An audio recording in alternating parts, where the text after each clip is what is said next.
vì sao Tào Tháo không dám chiếm đoạt điêu thuyền? Với sở thích chiếm đoạt vợ người khác, nhiều người thắc mắc về lý do gì Tào Tháo không thu nạp điêu thuyền vốn nổi tiếng xinh đẹp nghiêng nước nghiêng thành. Trong tác phẩm Tam Quốc diễn nghĩa cũng như các bộ phim nói về nhân vật điêu thuyền, trải qua không ít biến cố, mỹ nhân này đã trở thành thiếp yêu bên cạnh Lã Bố. Thế nhưng sau khi Lã Bố tử trận ở lầu Bạch Môn, tung tích của mỹ nhân này cũng biến mất từ đó.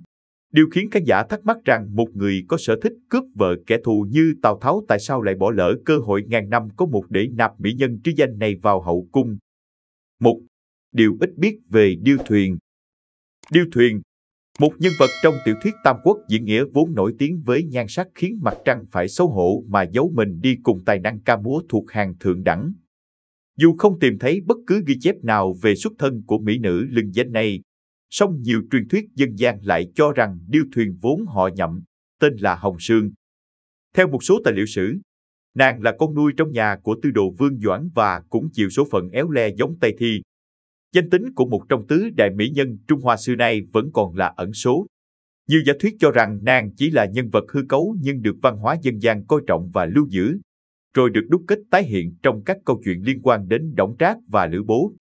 Nàng được Vương Doãn bày kế gả cho cả Đổng Trác và Lữ Bố để tùy cơ ly gián họ nhằm mục đích lật đổ Đổng Trác. Trong Tam Quốc diễn nghĩa, điêu thuyền được nhắc tới là mỹ nữ làm thay đổi lịch sử Trung Hoa khi khiến liên minh Đổng Trác, Lữ Bố bị tan rã. Tuy nhiên trong tiểu thuyết này cũng không ghi rõ kết cục của nàng. Sử sách ghi chép điêu thuyền là con nuôi của tư đồ Vương Doãn và được ông hết mực yêu chiều. Trong thời gian này, Đổng Trác với sự giúp đỡ của Lã Bố đã thâu tóm hết binh quyền, ám hại công thần và ăn chơi trác tán. Đứng trước tình thế ấy, Vương Doãn cùng điêu thuyền liền bày kế ly gián thâm sâu nhằm lật đổ Đổng Trác. Ông hứa gả nàng cho Lã Bố nhưng sau đó lại hiến luôn cho Đổng Trác. Sử sách ghi chép điêu thuyền là con nuôi của tư đồ Vương Doãn và được ông hết mực yêu chiều. Trong thời gian này, Đổng Trác với sự giúp đỡ của Lã Bố đã thâu tóm hết binh quyền, ám hại công thần và ăn chơi trác tán. Đứng trước tình thế ấy, Vương Doãn cùng điêu thuyền liền bày kế ly gián thâm sâu nhằm lật đổ Đổng Trác. Ông hứa gả nàng cho Lã Bố nhưng sau đó lại hiến luôn cho Đổng Trác. Điêu thuyền bèn lợi dụng cơ hội nói với Lã Bố rằng mình bị Đổng Trác cưỡng bức, rồi mặt khác lại khóc lóc nỉ non với Đổng Trác vì Lã Bố dám sàm sỡ nàng. Việc này khiến hai bố con nghi ngờ lẫn nhau, dẫn tới việc Lã Bố giết chết người con trai nuôi của mình. Thật không ngờ, một cô gái bình thường như điêu thuyền lại có thể dùng trí thông minh tuyệt vời để Lã Bố phải nổi cơn ghen tuông, dùng kích đuổi theo mà sát hại Đổng Trác, làm náo loạn Phụng Nghi Đình.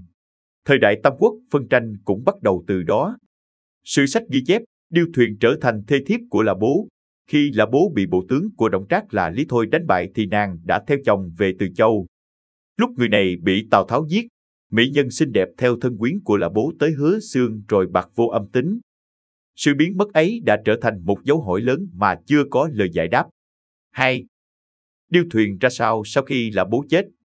Số phận của điêu thuyền trong các truyền thuyết dân gian cũng có nhiều dị bản khác nhau. Có thuyết nói, Quan Vũ đã đem điêu thuyền giấu đi. Tào Tháo sau khi biết chuyện liền phái người đuổi bắt, điêu thuyền rút kiếm tự sát. Một thuyết khác lại nói, nhờ sự sắp xếp của Quan Vũ, điêu thuyền trở về quê hương, sống cho tới già. Cũng có người nói, sau khi về quê, điêu thuyền xuất gia làm ni cô, sống cuộc đời ẩn dật, yên bình. Theo giả thuyết khác, sau khi đánh bại Lã Bố và cướp được điêu thuyền, Tào Tháo bên ngoài thì tặng điêu thuyền cho Quan Vũ nhưng lại ngấm ngầm đồng ý ban mỹ nhân này cho Lưu Bị để chia rẽ mối giữa Lưu và Quan. Biết được mưu đồ của Tào Tháo, Quan Vũ đã giết chết điêu thuyền. 3. Tại sao Tào Tháo không dám động đến điêu thuyền? Mặc dù được đánh giá là một vị quân chủ nổi danh với tài dùng binh, dùng người xuất sắc, thế nhưng Tào Tháo lúc sinh thời lại có một tật xấu để lại tai tiếng ngàn đời. Đó là thói phong lưu, háo sắc và sở thích cướp vợ thiên hạ. Tuy nhiên, điều kỳ lạ là sau khi giết được Lã Bố, Tào Tháo lại không dám chiếm đoạt điêu thuyền cho mình. Theo trang Sohu, câu trả lời xuất phát từ tính cách đa nghi, sự đề phòng cao độ, giỏi nhìn người và dùng người đồng thời tham vọng bá chủ mạnh mẽ của Tào Tháo. Xét về diện mạo của điêu thuyền thì cho dù là ai cũng sẽ nhận ra vẻ đẹp của cô. Sở dĩ Tào Tháo không bị động lòng chỉ vì ông phát hiện ra một điểm đặc biệt ở người phụ nữ này. Cụ thể, Từ cuộc đời của điêu thuyền, Tào Tháo đã nhìn ra sự nguy hiểm khôn lường của hồng nhan họa thủy. Để gây mâu thuẫn giữa Đổng Trác và Lã Bố, đơn giản chỉ có nhan sắc hơn người thì chưa đủ. Nếu điêu thuyền không có chút tâm địa thì sao có thể phá hỏng mối quan hệ giữa hai người này.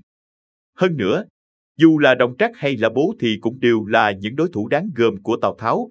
Vậy mà cả hai người này ít nhiều đều vì sự xuất hiện của điêu thuyền mà dẫn tới kết cục thảm hại. Giữ một mỹ nhân như vậy bên mình chẳng khác nào giữ lại một mầm tai họa. Có lẽ, sau nhiều lần cân nhắc, Tào Tháo đã cam chịu buông tay trước điêu thuyền. Với Tào Tháo, mục tiêu của ông là cả thiên hạ và chắc chắn sẽ không chấp nhận rủi ro lớn chỉ vì mỹ sắc.